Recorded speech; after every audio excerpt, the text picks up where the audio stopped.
جو لوگ ایمان لائے اور عمل نیک کیے ان کے لیے خوشحالی اور عمدہ ٹھکانہ ہے۔ اب آپ میں سے ہر شخص اپنے اپنے ماحول کو دیکھے کہ آپ کا ماحول کیا ہے، اس میں کون کون سی چیزیں ہیں اور ان کو آپ کس طرح صاف رکھیں گے۔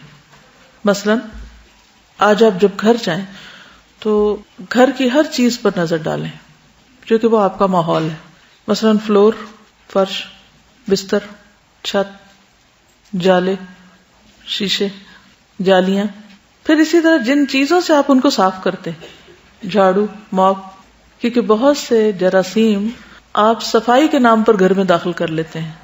کیسے؟ گندا موپ لگا کے۔ بہت سے لوگ موپ لگا کے دھوتے نہیں ہیں، اس کو ایسے چھوڑ دیتے ہیں، وہ اگلے دن تک کے لیے کیا ہوتا ہے 24 گھنٹوں میں، وہ لگانے کے وقت دھوتے ہیں، لگا کر نہیں دھوتے۔ اب نقصان کیا ہوگا؟ وہ 24 گھنٹے اس کے اندر جراثیم پلتے رہیں گے اور پھر آپ نے وہ آ کے سارے گھر میں خوب پھیلا دیے۔ پھر اسی طرح کچن میں گئے آپ، آئیڈیل مسلمہ کچن میں ہیں، اپنے برتنوں کا حال دیکھیں، کچن کا فلور دیکھیں، کچن کے پائپ دیکھیں، واش بیسن دیکھیں، جس اسپنج کے ساتھ آپ برتن دھو رہے ہیں ذرا اس کی حالت دیکھیں، جس اسٹیل وول سے آپ اسکریچ کرتے ہیں مختلف برتنوں پہ لگی ہوئی سخت چیزوں کو، ذرا اس کو کھول کے دیکھیں۔ پھر اسی طرح جو مکھیاں گھوم پھر رہی ہیں، مختلف چیزوں پہ بیٹھ جاتی ہیں، رات کے وقت کچن سے نکلتے ہوئے دیکھیں کہ کون کون سی چیز کھلی ہے، کیونکہ رات کے وقت سال میں ایک دن ایسا ہوتا ہے جس میں بلائیں اترتی ہیں، بیماریاں اترتی ہیں، اور جو برتن کھلا ہوتا ہے اس کے اندر چلی جاتی، پھر اسی میں ہم پانی وانی پی لیتے ہیں، کھا لیتے ہیں۔ تو کھانے کو ڈھکنا اور گرد و غبار سے بچانا، مکھیوں سے بچانا۔ پھر اس کے بعد آپ واش روم کا حال دیکھیے، جس جگہ پر آپ نے شیمپو اور سوپ رکھا ہوا ہے اس کا حال دیکھ لیجیے، واش روم کے موپ اور واش روم کا جو وائپر ہے اس کو دیکھ لیجیے کہ وہ کتنے کیڑوں کی آرام گاہ ہے، کموڈ کا برش دیکھ لیجیے اور اس کے نیچے کھڑا پانی دیکھ لیجیے، وہ پانی کہاں سے آیا یہ بھی سوچ لیجیے، ٹوتھ برش، اور پھر سارے گھر والوں کے ایک ہی جگہ کٹھے ایک دوسرے سے ٹکرا رہے ہوتے ہیں وہ، جی ٹائلز آپ دیکھیں، پھر لانڈری جہاں آپ کپڑے دھوتے ہیں، واشنگ مشین کا حال دیکھیے، فلور دیکھیے، جہاں آپ نے سرف وغیرہ اور چیزیں رکھی ہوئی ہیں اس جگہ کو دیکھ لیجیے، ان سب چیزوں کا جائزہ لیجیے، کیونکہ یہ سارا کچھ ہمارا ماحول ہے۔ ہم اگر آدھ گھنٹہ بھی لانڈری والے ایریا میں کھڑے ہو کر کام کر رہے ہیں تو اس میں جتنی سڑاند اور جو گندگی ہے وہ کون انہیل کر رہا ہے؟ کام کرنے والا ہی کر رہا ہے، خود آپ ہی اس کو سفر کر رہے ہیں، یعنی اس سے آپ ہی کو تکلیف ہو رہی ہے۔ کچن میں اگر گندگی ہے تو کس کو تکلیف ہے؟ آپ ہی کو ہے نا۔ اب ان ساری چیزوں کو صرف وہاں نہ دیکھیے، کیونکہ مومن غور و فکر کرتا ہے نا کہ یہ چیز مثلا ایک گندا اسپونج جو رات بھر گندگی میں پڑا رہا، صبح اٹھ کے آپ نے اسی سے جلدی سے کپ دھو اور اس میں چائے پی رہے ہیں، تو کیا وہ صاف ہے کپ جو بظاہر دیکھنے میں صاف ہے؟ پھر جو واشنگ لیکوڈز ہم یوز کرتے ہیں، بعض لوگوں کو برتن دھونے نہیں آتے، کپڑے دھونے نہیں آتے، کپڑے دھوئیں گے ابھی اس کے اندر صابن ہوگا بس نکال دیں گے، بعض لوگ برتن میں ابھی پوری طرح وہ صاف نہیں ہوا وہ صاف سمجھیں گے، اسی میں کھانا کھا لیں گے۔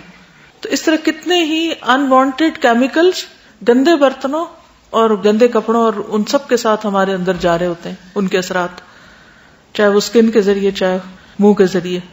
پھر اسی طرح سبزیوں یا فروٹ وغیرہ کو جب ہم لا کے رکھتے ہیں یا پھر دھوتے ہیں یا پھر بعد میں جو کٹائی ہوتی ہے اور جو اس کا ویسٹیج ہوتا ہے اس کو کتنی دیر کھلا رکھتے ہیں، کہاں ڈمپ کرتے ہیں۔ ترقی یافتہ دنیا میں ہر چیز کو ڈمپ کرنے کا الگ الگ ڈبہ ہوتا ہے، فوڈ الگ میں جاتی ہے، یعنی ریسائکلنگ جو ہوتی ہے، کاغذ الگ میں جاتے ہیں، اسی طرح شیشہ وغیرہ، بیٹری کے سیلز، ان سب چیزوں کو ڈسپوز آف مختلف طریقے سے کیا جاتا ہے، اور مختلف کلرز کے ڈبے گھر کے باہر رکھے جاتے ہیں ہفتے میں 1 یا 2 دن، جس میں مختلف چیزیں ہوتی ہیں اور مختلف گاڑیاں گزرتی ہیں، ایک فوڈ اٹھاتی ہے، دوسری کاغذ وغیرہ اٹھاتی ہے، تیسری باقی گھر کا جو ویسٹیج ہے اس کو اٹھاتی ہے۔ اگر آپ اس کو مکس کریں گے تو آپ کو جرمانہ پڑے گا۔ ہمارے ہاں ری سائیکلنگ کا کوئی انتظام ہی نہیں، سوچ ہی نہیں۔ کسی بھی جگہ پر آپ کسی بھی ہائی وے پہ سفر کیجیے اور آس پاس اڑتے ہوئے پلاسٹک کے لفافے دیکھیے کہ ہمارے پورے ماحول کو کتنا گندا کر رہے ہیں، اور ان چیزوں کو جلانے کے بعد جو پولوشن ہوتی ہے، جو دھواں ہوتا ہے، وہ ہماری صحت کے لیے کتنا نقصان دہ ہے۔ آج پوری دنیا میں یعنی کہ گلوبل وارمنگ کے طور پر ماحول کی صفائی جو ہے یا پولوشن جو ہے وہ ایک بلا بنی ہوئی، ایک عذاب بنا ہوا ہے، لیکن ہمارے ہاں تو ابھی شعور بھی نہیں ہے اس چیز کا، جس چیز کو ایک بلا کے طور پہ دیکھا جا رہا ہے۔ اور اس سے نبٹنے کے لیے کتنی تنظیمیں وجود میں آ چکی ہیں اور کتنی بڑی بڑی ریسرچ ہو رہی ہے اس پر. ہم کب جاگیں گے؟ کیا واقعی ہم دین پر عمل کر رہے ہیں؟ کیا ہم یہ دعویٰ کر سکتے ہیں؟ پھر آپ اپنی ورک پلیس پہ ہیں، اپنے اسٹڈی ٹیبل پر ہیں، صرف اپنے اسٹڈی ٹیبل کو ہی دیکھ لیجئے کہ اس کی صفائی کا کیا حال ہے. ہم اپنے کی بورڈز ہی دیکھ لیں، ماؤس جس سے ہم کمپیوٹر پہ کام کرتے ہیں، کمپیوٹر اسکرین دیکھ لیں. اگر ہم نے کسی طرح کوشش کر کے گھر صاف ہی کر لیا تو گلی میں اتر کر دیکھ لیں وہاں کیا عالم ہے.